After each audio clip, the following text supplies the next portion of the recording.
Abra su Biblia, por favor, al Evangelio de Marcos. Marcos capítulo 14, vamos a leer a partir del versículo 12 al 25. Marcos 14, 12. Dice así, Marcos capítulo 14, versículo 12.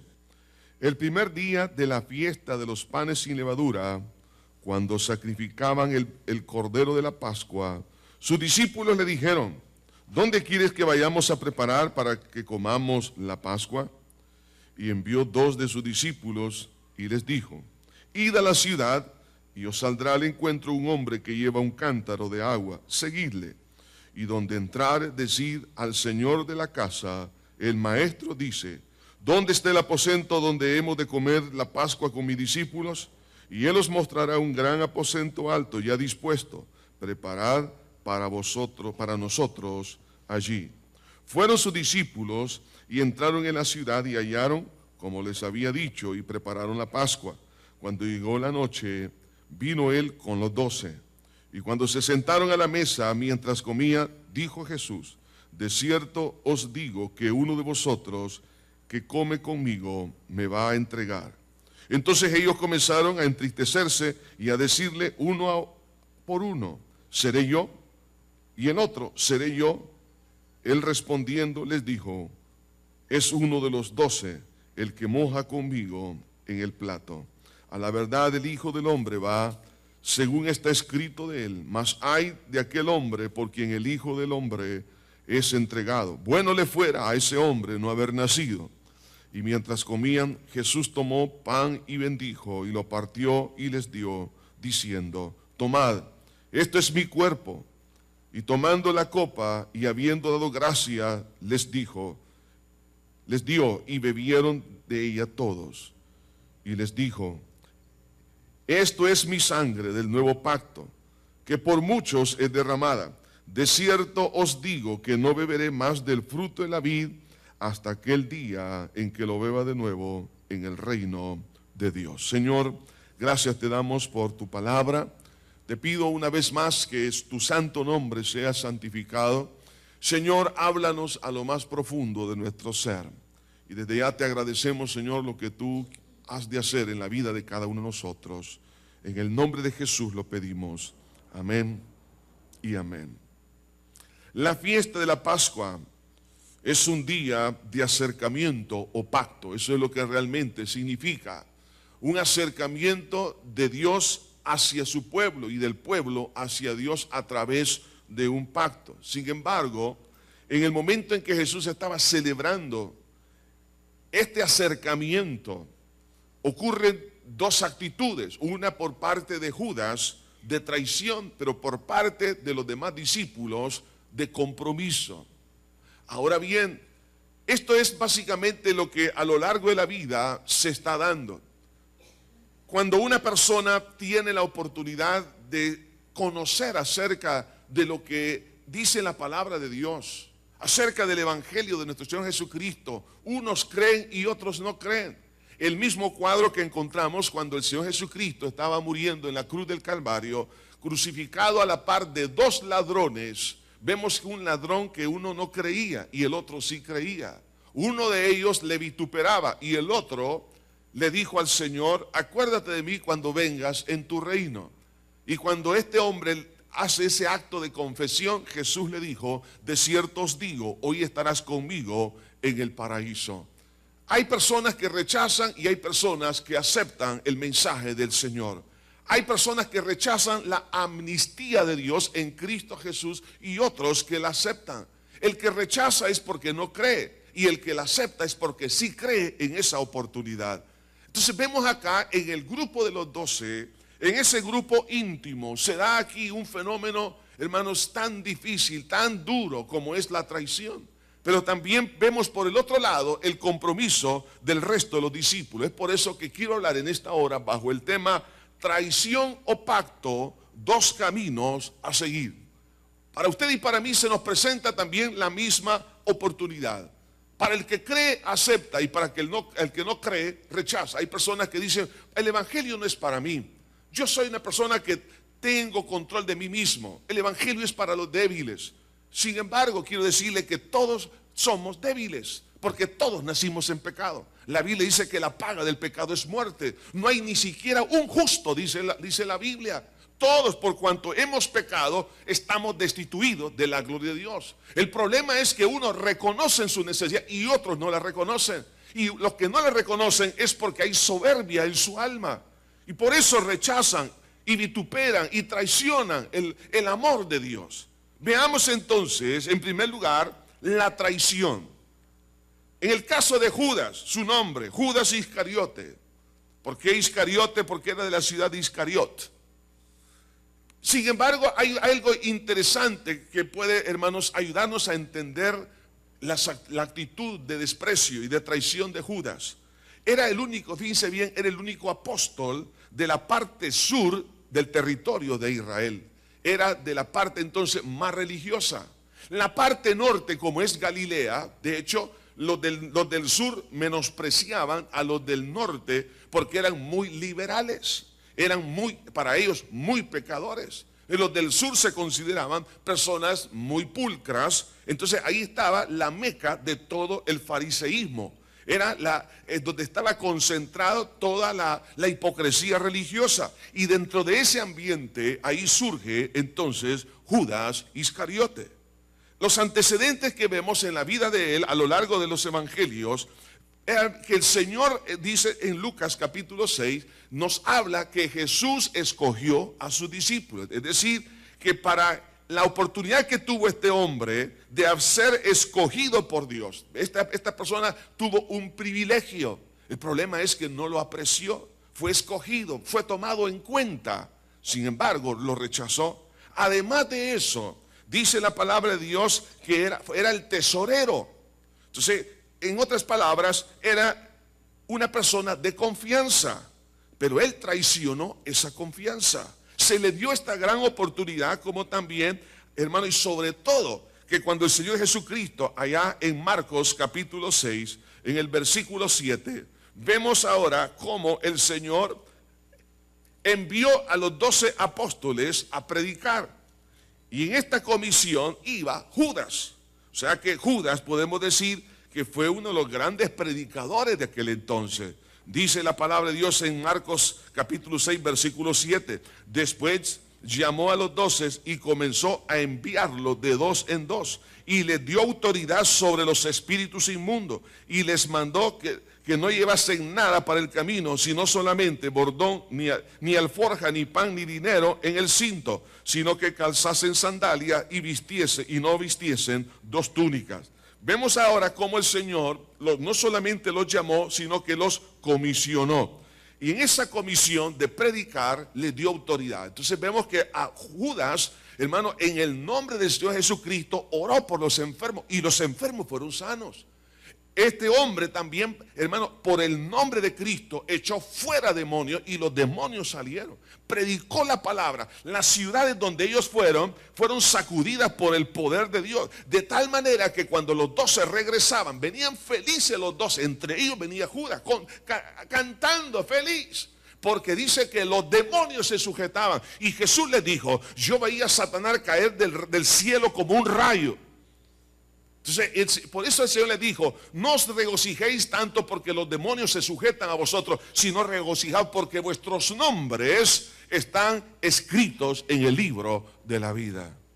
Vemos aquí entonces con una bendición tan grande este hombre, sin embargo, no la supo aprovechar.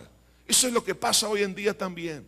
Tenemos la enorme oportunidad del amor de Dios, del perdón de Dios, de la gracia y la misericordia del Señor. Tenemos la bendición de tener la palabra de Dios con nosotros. Tenemos la bendición, hermano, que el Espíritu Santo mora en nuestro corazón. Pero ¿por qué despreciamos tanta bendición? ¿Por qué despreciamos la perla de gran precio?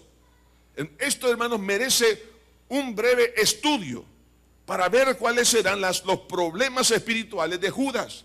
Para ver si nosotros también, de alguna manera, teniendo tanta bendición de estar en Cristo, nos puede llevar en un momento a traicionar al Señor.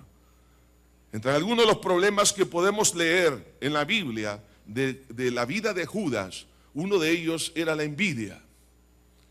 Normalmente, La mayoría se cuida de algún tipo de pecados que son socialmente condenados, que se le llaman pecados tan grandes, tan oscuros, el matar, el robar, adulterar, etcétera, etcétera. Y usted tiene razón de que son pecados. Sin embargo, algunos no se cuidan de los pecados como es la envidia, la mentira, la hipocresía. Y en el caso de Judas, podemos ver algunas actitudes a lo largo de los evangelios en cuanto a la envidia. O sea, empezó ese pequeño gusanito a dar algún problema, pero él no lo pudo decir, no le tomó mucha importancia y lo dejó crecer. Esto lo llevó más adelante a otro problema, que Judas fue impulsado por dobles, o más bien por dobles motivos o dobles propósitos. Él tenía, hermano, el propósito de seguir a Cristo, pero también el dinero. Entonces vemos acá, hermano, que este hombre tenía dos objetivos en su vida. Quería seguir a Cristo, pero quería seguir el materialismo. Y entonces el Señor dice a lo largo de su palabra: ¿por qué claudicáis en dos pensamientos? Entonces en un camino quiere seguir, pero quiere seguir con el otro. Y eso no es posible. El Señor dijo: no podéis servir a dos señores. Hermano, tengamos mucho cuidado. Solo un Señor debe de haber en nuestro corazón. Y ese Señor se llama Cristo, nuestro Salvador. Tarde o temprano, la persona que anda en dos pensamientos, en dos caminos, lo que va a pasar es que se va a determinar por el malo. ¿Por qué razón? Porque en el momento en que ya está siguiendo esos dos objetivos, hermano, eso le va a dañar su vida espiritual y va a ir abandonando a Cristo, nuestro Salvador. Judas vio el dinero, vio el materialismo como un poderoso atractivo.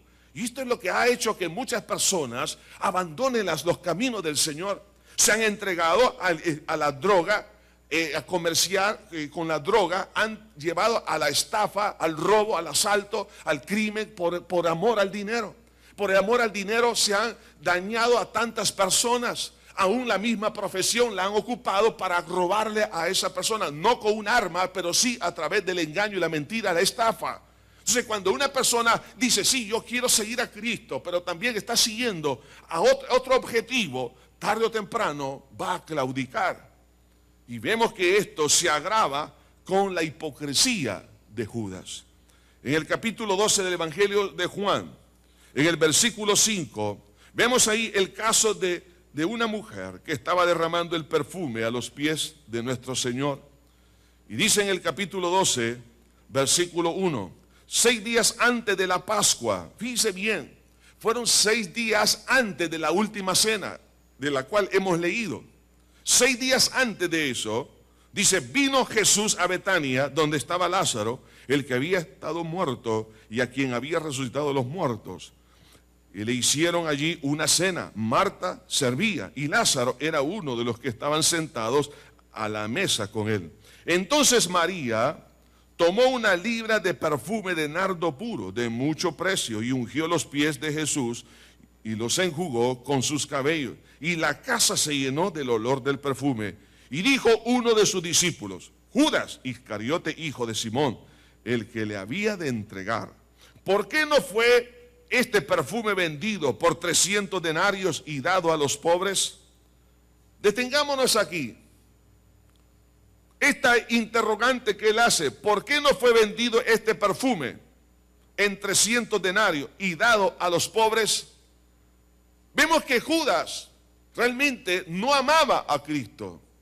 Él amaba el dinero que se podía obtener de la venta de ese perfume. Parecía piadoso porque decía: ¿y por qué no se le dio a los pobres? Ahora, para esto debemos de entender que 300 denarios significaba el salario más o menos de entre 6 meses de salario a 7 meses. O sea, es un perfume muy caro. Quiero que usted pueda hacer este análisis. O sea, que lo que usted, por ejemplo, lo que es el salario mínimo, al multiplicarlo por 6, eso es lo que podría costar ese perfume hoy en día. Entonces dirá: bueno, es bastante. Entonces, cuando Judas mira eso, que esta mujer, llena de amor y de aprecio hacia Jesús, derrama este perfume, vemos que él salta y dice, no, esto es un desperdicio. Y además él estaba queriendo presentar una fachada de ser una persona piadosa, al decir, este dinero se lo hubiéramos dado a los pobres.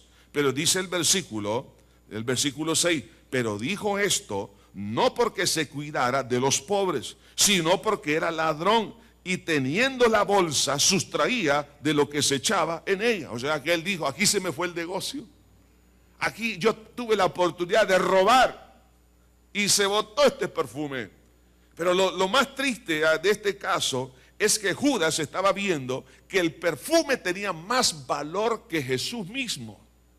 O sea que llega a un punto cuando una persona está claudicando en dos pensamientos, en dos propósitos, se suma la hipocresía y presenta excusas, que es una persona espiritual pero que no lo es. Sin embargo, ahora vemos acá que ahora es una persona que a lo largo de en el ministerio se convierte en un ladrón y llegó a despreciar al Señor, porque ahora el ídolo de él, el dinero, tenía más valor que Cristo mismo. Y esto lo lleva entonces, estaba tan cerca a la misma traición, 6 días antes de la última cena. Entonces ahora vemos acá a un traidor que estaba sentado a la mesa con Jesús. ¿Por qué? Por haber dicho, qué desperdicio es este. En otras palabras, Jesús no se merece que esté en el centro de mi corazón. Él puso el materialismo y lo llevó a la traición. Y estando ahí en la última cena, vemos aquí a Judas, hermano, dice, cuando el Señor dijo, uno de vosotros me va a entregar. Judas hace una pregunta, ¿seré yo? Vemos aquí a un discípulo incógnito, una persona que estaba escondida. Sin embargo, vemos a una persona cínica, porque al hacer esa pregunta, y Jesús luego le da el pan y él come el pan. O sea, que una persona que él sabía lo que iba a hacer, pero quería mantenerse siempre en una manera oculta, delante de todos los demás, para que siempre se presente una idea, una imagen muy pulcra de su persona. Y esto lo llevó a ¿qué cosa? A que Satanás entrara a su corazón. Porque cuando Jesús le entrega ese pan, en otro de los relatos de los evangelios, dice que Satanás entró en él. En ese momento Satanás entró, no un demonio, sino el mismo Satanás. Y luego Jesús le dijo, lo que has de hacer, hazlo pronto.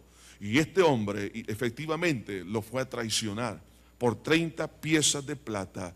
Y llega al punto, hermanos, después de eso, pero ya él estaba totalmente dominado por Satanás, que siendo líder de la turba que fue a apresar a Cristo en el jardín de Getsemaní, estando allí, le dio un beso, pero no fue un beso de aprecio, sino un beso de desprecio, un beso de traición. Y como no pudo ver que realmente sus sueños se realizaron, él se suicidó. Hermanos, ¿por qué alguien llega tan lejos? Y esto, hermanos, merece una reflexión. ¿Cómo pudo ir un hombre que estuvo tan cerca de Jesús, ir tan lejos? La pregunta es, ¿por qué pasa eso? Es porque Judas escogió el mundo y desechó a Jesús. Cuando alguien llega a despreciar a Cristo por un plato de lentejas, cuando alguien llega a despreciar lo más bello de la vida por cosas tan pocas de este mundo, hermano, eso es lo que lo puede llevar tarde o temprano a la traición. Judas oyó las enseñanzas, pero no escuchó. Judas oyó, pero no hizo lo que Jesús le mandaba. Por eso cuando el Señor Jesucristo, terminando el Sermón del Monte, a manera de un resumen para poder concluir toda la enseñanza del Sermón del Monte, el Señor hizo aquí una aplicación. Y Él dijo, el que oye mi palabra y no la hace, le compararé a un hombre que edificó su casa sobre la arena. Pero aquel que oye mi palabra y la hace, es decir, la pone en práctica, la obedece, le compararé a un hombre que edificó su casa sobre una roca. Luego vinieron los vientos y los ríos y dieron con mucho ímpetu sobre aquella casa, y la que estaba edificada sobre la arena cayó. pero la que estaba edificada sobre la roca no cayó. ¿Por qué? Porque el que está en la roca es el que oye y hace, es decir, el que obedece. Y el problema de Judas es que él estaba cimentado en la arena. Oía, pero no hacía. Amada iglesia, necesitamos entender que la obediencia es importante, hermanos, como un resultado del conocimiento. Judas creyó que el amor al dinero no lo iba a dañar. ¿Cuántas cosas hay en la palabra de Dios que no las consideramos como dañinas? Porque creemos que yo tengo la razón o porque yo pienso que esa es la manera de vivir. La palabra de Dios tiene la razón y no necesitamos experimentar un fracaso para decir la Biblia tiene razón. Hay que creerlo como está. ¿Por qué? Porque es palabra de Dios. Entonces, ¿qué pasó en síntesis con el problema de Judas? Que fue una persona sin compromiso. Y eso no puede existir. El resto de los discípulos sí se comprometieron, pero este hombre no se quiso comprometer y esto lo llevó entonces a la traición. Es por eso, hermanos, que usted y yo debemos de entender que en el nuevo pacto con Cristo Jesús, en el pacto eso implica compromiso. Cuando Jesús estaba celebrando aquí la última cena, recordemos que el nuevo pacto, el pacto ya en sí mismo, la misma palabra implica compromiso, implica comunión estrecha. En el Antiguo Testamento, cuando se iba a hacer un sacrificio, especialmente un pacto, hoy en día se hacen convenios, se hacen algunos contratos, pero en aquel entonces la manera de hacer esos contratos, esos pactos, por ejemplo, aún de familiares o sociales, lo que sea, la forma en que se hacía, se llevaba un animal y el animal se partía en dos sobre un altar. El partirlo en dos significaba que las dos partes que iban a formar ese pacto, cada uno tenía un 50% de obligaciones y un 50% de beneficios. Entonces eso era ese convenio, ese pacto. Entonces eso ya implicaba compromiso. Ese compromiso lo tenían que llevar hasta su cumplimiento. Entonces, cuando el Señor habla de los distintos pactos que Él celebró a lo largo de la historia, por ejemplo, los pactos que el Señor hizo con Abraham, el pacto que hizo con la nación de Israel y otros pactos más, sencillamente lo que Dios estaba diciendo, yo quiero una gente que se comprometa. No quiere el Señor gente que solamente de lejos le pueda seguir o porque tienen conocimiento de algo. Entonces los pactos hablaban de deberes y obligaciones, de beneficios y sanciones. Entonces cuando el Señor está aquí en la última cena y cuando Él toma el pan, el Señor dice, mientras comían Jesús tomó pan y bendijo y lo partió y les dio diciendo, tomad esto, es mi cuerpo. Y tomando la copa y habiendo dado gracias les dijo, y bebieron de ella todos. Y Él les dijo, esto es mi sangre del nuevo pacto que por muchos es derramada. En otras palabras, este es el compromiso que yo tengo hacia ustedes. Ahora, la diferencia del antiguo pacto con el nuevo pacto es que en el antiguo pacto se dividía ese animal donde se representaba 50% de obligaciones y 50% de beneficios. En el nuevo pacto, Dios se hace cargo del 100% de los deberes y se hace cargo de ofrecernos a nosotros el 100% de los beneficios. Por eso se llama un pacto de gracia, porque en ese pacto Cristo puso el 100% de su vida y derramó su sangre en beneficio suyo y mío. O sea que es un regalo. O sea que yo realmente no tengo que hacer nada para merecer el perdón de pecados. Si usted se encuentra hundido en el lodo cenagoso, no puede salir de esa condición. Usted se siente atrapado. Usted dice, pero ¿qué puedo hacer yo para salir de esta condición y tener la ayuda de Dios? Oiga, la ayuda de Dios lo tiene por gracia, por misericordia, porque Jesús puso el 100% de su vida para que usted y yo tengamos el 100% de vida eterna, para que tengamos todos los beneficios. Por eso el evangelio, hermano, para algunas personas es tan complicado, porque dice, ¿cómo es eso? O sea que yo no tengo que hacer nada. No, usted no tiene que hacer nada. Lo único que tiene que hacer es pedirle perdón a Dios por sus pecados y por la fe en su sangre recibir el perdón de pecados. El ladrón que moría al lado de Cristo cuando dijo, acuérdate de mí cuando vengas en tu reino. ¿Tuvo tiempo ese ladrón para ir a una iglesia? ¿Tuvo tiempo para hacer penitencias? ¿Tuvo tiempo para hacer buenas obras? ¿Tuvo tiempo aún para irse a bautizar? No, pero sí tuvo tiempo para creer que Jesús, el que moría a su lado, era el pacto de Dios para toda la humanidad. Y cuando este ladrón creyó que Jesús estaba llevando todos sus pecados, todas sus fechorías, todas sus maldades, que Jesús estaba cargando con toda la culpabilidad de toda la humanidad y la de él mismo, en ese momento Jesús lo absuelve de culpabilidad. Es por eso que hoy en día hay posibilidades de perdón de pecado. Si usted quiere ponerle color a los pecados, póngaselo, pero todos los pecados Jesús los limpia, los purifica, porque su sangre tiene poder. Eso es lo que dice la Biblia. Venid luego, dice Jehová, y estemos a cuenta. Si vuestros pecados fueren como la grana, como la nieve serán emblanquecidos. Si fueren rojos como el carmesí, vendrán a ser como blanca lana. Por eso que el pacto nos habla de un acercamiento, como Dios diciéndonos, hijo, acércate a mí.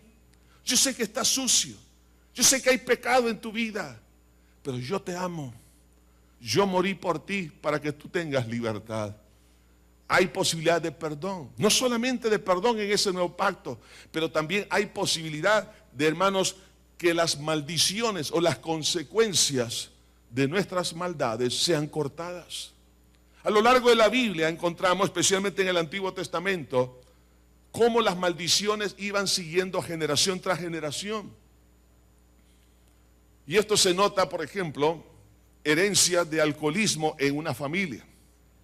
Que el abuelo, el padre, aún el bisabuelo, tatarabuelo, y luego los hijos, los nietos. Entonces, ¿cómo es posible ese tipo de cadena? Y en otras áreas también.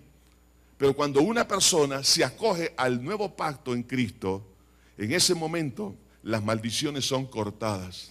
Porque somos nuevas criaturas y tenemos la herencia de Dios. Y esa herencia comenzamos a transmitirla a nuestros hijos, a nuestros nietos. ¿Por qué? Porque ahora hemos pasado de muerte a vida. Estamos ahora en el reino del Señor. Por eso que es importante que entendamos que a través de ese pacto que Jesús hizo con usted y conmigo, a través de su muerte, nos beneficia para cortar con esas maldiciones. Además de eso, en ese pacto también nosotros, hermanos, tenemos la oportunidad de encontrar victoria sobre nuestros deseos. Por eso que la Biblia dice en Romanos capítulo 6 que nuestro viejo hombre fue crucificado juntamente con él. ¿Quién es ese viejo hombre? Está hablando la Biblia de lo que es nuestros deseos carnales. Entonces hay posibilidad de tener victoria, porque Jesús venció en su muerte, venció esa tendencia pecaminosa. Para aquel que quiera tener esa libertad, a través de la fe puede obtener la victoria. Y por eso que existen cambios. No es porque en la iglesia alguien le lava el cerebro a alguien, no. Es porque Jesús lava el corazón con su sangre. Por eso hay cambio. Porque cuando hay un cambio de conciencia, un cambio de culpabilidad a inocencia delante de los ojos de Dios, esos cambios operan en cambios de conducta.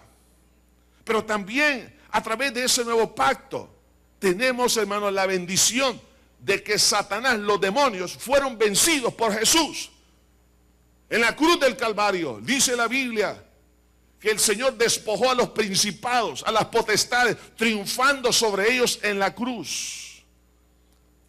Por eso que aquella profecía que encontramos en Génesis capítulo 3, hablando de la serpiente antigua, que le iba a herir en el calcañar, pero la simiente de la mujer, no la mujer, la simiente de la mujer, hablando de Cristo, le iba a aplastar la cabeza a la serpiente. Cuando Jesús muere en la cruz del Calvario, le da un golpe mortal a Satanás. Por eso que en Hebreos capítulo 2 nos dice claramente que venció al que tenía el imperio de la muerte, esto es a Satanás. Entonces cuando usted ha recibido ese nuevo pacto a través de la sangre de Cristo, otro beneficio de ese nuevo pacto es que usted y yo podemos tener poder y victoria contra los demonios. Hermano, mire, hay personas que viven con muchos temores y que todo les asusta. Es más, algunos de ustedes quizás no bajan a tomar agua a medianoche. ¿Por qué? Porque tienen miedo. No, les da miedo ir a lugares oscuros. Viven con muchos temores. ¿Por qué? Porque hay espíritus inmundos que inducen a la persona a entrar en pánico. Y este pánico realmente no está justificado por ninguna amenaza, por algo físico, no, sino que ellos viven bajo el terror, esa es la palabra, terror. Entonces, ¿por qué? Porque los demonios empiezan a atormentar a las personas, no solamente en esa área, sino en muchísimas áreas. Sin embargo, cuando usted y yo estamos en el nuevo pacto, podemos estar, hermanos, libres de todo ese tormento. En todas las culturas, fíjense bien, en todas las culturas. Hermanos, por ejemplo,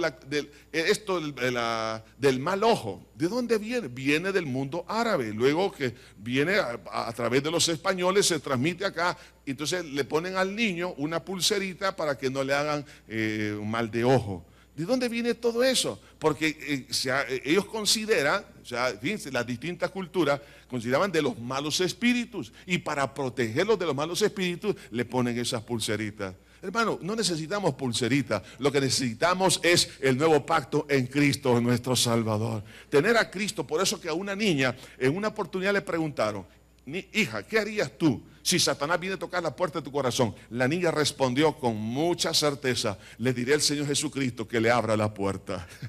Entonces, cuando usted tiene a Cristo, tiene victoria, hermano, en el nombre del Señor.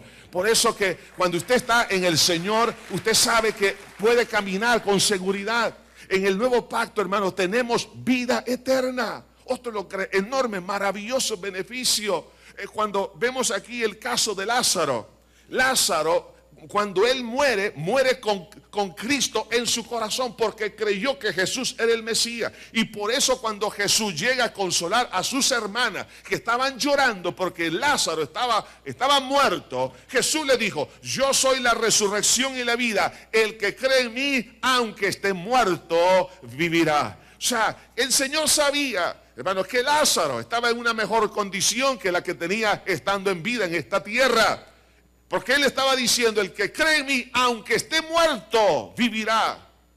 Y para comprobar eso, le dijo a Lázaro, Lázaro, ven fuera. Y Lázaro, después de 4 días de estar en el sepulcro, sale caminando. ¿Por qué? Porque Jesús es la resurrección. Él no es un profeta. Jesús es Dios mismo que tiene la autoridad para poder dar vida a los mismos muertos. Por eso, hermano, usted y yo, al estar en el nuevo pacto, Dios nos otorga vida eterna. Es decir, que si usted, hermano, muere en este momento, teniendo a Cristo en su corazón, usted irá directamente a la presencia de Dios. Por eso Pablo decía, para mí el vivir es Cristo y el morir es ganancia. Porque algunos le tienen temor a la muerte, porque no saben para dónde van. Pero una persona que sabe para dónde va, y especialmente que va a la presencia de Dios, lo hace con gozo y con libertad. Yo les he compartido esto en algunas oportunidades. Cuando mi madre, unos días antes de morir, estábamos orando alrededor de su cama, y en ese instante, después de más o menos unos media hora, 40 minutos, me dijo, Lisandro, ¿sabe qué me pasó? Me desprendí del cuerpo, vi mi cuerpo en la cama y a todos ustedes que estaban orando, pero tenía tanto gozo, pero una alegría que no te la puedo describir, que no quería regresar, me dijo. Es que el que tiene a Cristo tiene la vida, hermanos. Por eso usted y yo, hermanos, necesitamos entender la importancia del nuevo pacto en Cristo, porque nos da seguridad. Estos beneficios, hermano, son enormes, maravillosos. Yo solamente le he mencionado algunos de ellos. Por eso que el Señor, hermano, cuando estaba celebrando este momento hermoso y haciendo un acto conmemorativo para que nosotros lo tengamos a lo largo de nuestra vida cristiana, como es la celebración de la Santa Cena, el comer el pan y tomar el fruto de la vid. Esto harás en mi nombre, en memoria de mí. ¿En memoria de qué? En memoria de ese compromiso, porque cuando entramos en el nuevo pacto, significa compromiso, es lo que no quiso Judas. Él no se quiso comprometer, pero el resto sí se quiso comprometer. Hermano, usted y yo necesitamos, hermano, cada día, cada momento, decirle: Señor, yo aquí está mi vida, yo te recibí como mi Salvador y Señor, pero ahora, Señor, cada vez que usted y yo tomamos comemos el pan, tomamos el fruto de la vid, significa que estoy ratificando ese compromiso. No es un aspecto eminentemente religioso. Algunos, cuando comen el pan y beben el vino, hermano, lo consideran como algo rutinario, hermano, y algo místico. No, es algo espiritual. Significa que estoy dándole la gloria al Señor y que le estoy diciendo: me mantengo en la fe, Señor. Me mantengo en el nuevo pacto. Por eso, hermano, cada vez que usted y yo participamos de la Santa Cena, significa que estamos diciéndole a Jesús: Señor, yo me mantengo en esta bendición. No estoy para retroceder. Estoy comprometido contigo hasta la muerte. ¿Por qué hay que hacerlo cada vez, hermano, que comamos este pan y bebemos este fruto de la vid? Porque usted y yo necesitamos recordar el compromiso. Dios no necesita recordarlo. Usted y yo necesitamos recordarlo. Por eso, cada vez que usted y yo tomamos el fruto de la vid y comemos este pan, estamos diciéndole: Señor, presente, estoy firme, Señor, estoy alineado, estoy comprometido contigo. Recordemos a Judas. Judas no se quiso comprometer, pero usted y yo necesitamos comprometernos hasta la muerte por el Señor. Y esto nos va a dar, ¿qué cosa? Nos va a dar la victoria en todo momento. Para toda aquella persona que nos está visitando o aquellas personas que están escuchando este mensaje, quiero decirles que la oportunidad la tenemos cada momento. Jesús nos ofrece vida eterna, perdón de pecado, libertad de las cadenas, de la opresión, libertad de la conciencia culpable. Dios nos ofrece tanto, pero ahora, si usted cree que usted no necesita, usted lo va a rechazar, pero eso lo va a llevar al fracaso. Judas creyó que el rechazar a Cristo lo iba a llevar a la realización de su vida, y lo único que él encontró fue el dolor, y por eso, y la frustración. Por eso tiró las monedas, porque ahora vio que el dinero no era realmente lo que le iba a dar felicidad, y luego se suicidó. Todo esto acontece porque hay personas que han rechazado, no creen en la obra de Cristo y le han dado más valor a las cosas carnales que a Cristo nuestro Salvador. Pero nuestro compromiso es decirle: Señor, yo quiero estar contigo hasta la muerte. Estimado amigo, estimada amiga que está con nosotros, que nos escucha, usted tiene la enorme oportunidad, mientras está en vida, decirle a Jesús: Señor, aquí estoy, te necesito, perdona mis pecados. Ahora yo acepto, Señor, esa invitación que tú me estás haciendo. La invitación de esta celebración de la Pascua, de los 12 discípulos, también Jesús la hace con usted y conmigo. Nos hace la invitación: hijo, quiero tener un acercamiento contigo. Pero, hermano, la pregunta es: ¿estoy yo dispuesto a acercarme al Señor? Pero eso implica compromiso. Comprométase con Dios y Dios hará lo que usted no puede hacer. Oremos. Señor, ante ti estamos en esta hora, dándote gracias. Te pido, Señor, que tú bendigas a aquellas personas que necesitan de ese abrazo, de ese amor, de ese perdón. Mientras estamos orando, quiero hacer esta pregunta. ¿Habrá alguien que pueda decirle al Señor: Señor, aquí estoy? He tenido temor de comprometerme contigo, pero ahora entiendo que mi compromiso contigo significa vida para mí, significa libertad, significa bendición. Jesús no quiere frustrarle, al contrario, lo que Jesús quiere es darle vida en abundancia. Así lo dijo el Señor. Estimado amigo o amiga que está entre nosotros, esta es su oportunidad. Si usted quiere decirle al Señor: Señor, aquí estoy, tal cual soy, te pido perdón por mis pecados, te recibo en mi alma como mi Salvador. Ahí donde está, dé un paso de fe, levante su mano y diga: sí, yo quiero entregarle mi corazón a Cristo. Habrá alguien que está con nosotros que quiere entregarle su vida al Señor. No se detenga, este es un momento hermoso, es un momento de victoria. Habrá alguien que pueda decir: sí, en este momento quiero que Cristo me cambie. Levante su mano donde quiera que se encuentre. Esta es su oportunidad. No le estamos invitando a un cambio de religión, sino a un cambio de relación con Dios. Alguien que quiere entregarle su vida al Señor. ¿Está dispuesto a hacerlo? Ahí donde se encuentra, repita esta oración conmigo. Ahí donde está, diga: Señor Jesús, me arrepiento de todo corazón por todos mis pecados. Reconozco que soy un pecador. Te pido que me perdones por tanta ofensa, tanto rechazo hacia tu persona. Dios mío, creo que tú moriste por mí en la cruz y derramaste tu sangre para perdonarme, para hacer de mí una nueva criatura. Creo que resucitaste para darme la vida eterna. Señor, te abro mi corazón y te recibo como mi único Salvador y Señor de mi vida. Gracias, Señor. Gracias, Señor. Siga orando con sus propias palabras. Señor, ahora mismo, en tu nombre bendecimos a cada uno de mis hermanos y hermanas que han dado este paso, donde quiera que estén. Señor, te pido que tu gracia los fortalezca, los ayude, los vivifique. Ahora, Señor, tráeles la libertad, la paz, el gozo que han estado esperando. Tú te vas a encargar, oh Dios, de todas sus necesidades. Tú te vas a encargar, Señor, de ayudarles a salir de ese lodo cenagoso, de los problemas que se encuentran. En medio de todo, tú serás su compañero, su amigo, su buen pastor, su Dios. Padre, gracias. Gracias por esta bendición.